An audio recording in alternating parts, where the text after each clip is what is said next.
people think of Shelby Emergency Assistance, help immediately comes to mind. Now University of Montevallo students are providing services that make it easier to assist even more citizens of Shelby County.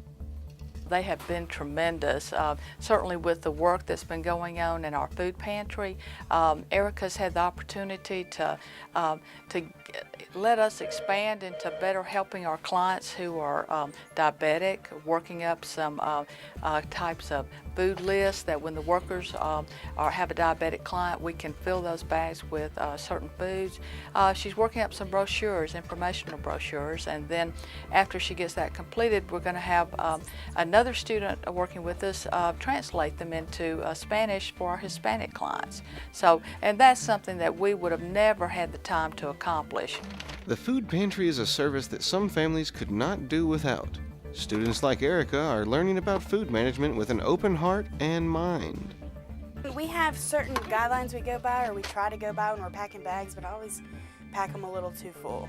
I want to make sure they have something extra and stretch it as far as they can. So, all the social workers hate it because they have to unpack half the bags so they can pick them up. But, at the end of the day, these people get a little more food than what they expected. While the pantry's always stocked with basics, from behind the scenes, Erica sees where everyone can help out even more. It's all non-perishable. We have a lot of beans. We have a lot of dried milk, rice. We've been getting soup lately, which is good because a can of soup is a meal by itself. So I always try and put a lot of soup in there. Sometimes we get a lot of sweets, crackers, cookies, and so we put them in there because they need something. And everybody likes something sweet at the end of the day. Helping families learn how to make ends meet is Angela Mulkey's focus.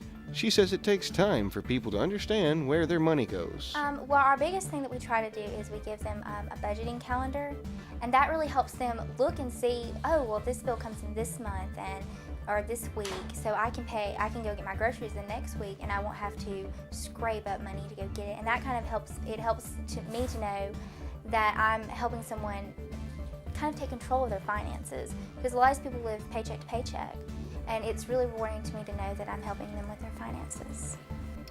Angela is not just helping adults with financial issues, but also young women who are learning how to handle their new title of mom.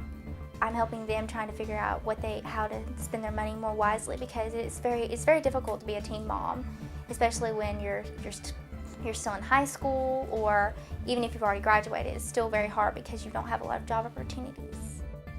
This process is not just a learning process for the people Angela is helping, but also for herself.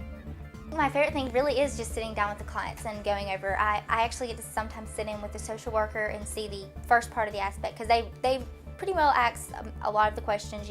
They make sure they bring in all their bills every month. And I also get a lot of the social worker make recommendations like, well, you have a cell phone and we understand you need your cell phone, but I get to research, finding different plans for them, like something that's cheaper, or you don't need internet service on your phone when you never use internet service. So that's kind of rewarding to me to help people, just kind of show them that you don't necessarily have to have all these luxuries, especially when you can't afford to pay them. On a concrete level, what they're doing is they're gaining some experiences that they can put on their professional resumes that are going to help them later on as far as their job search, and when they go to a potential employer to interview, they can talk about some of the skills that they developed. But it's also going to give them a lifelong sense of providing service and helping someone in need, and I think just a greater sense of fulfillment as just one human being helping another human being.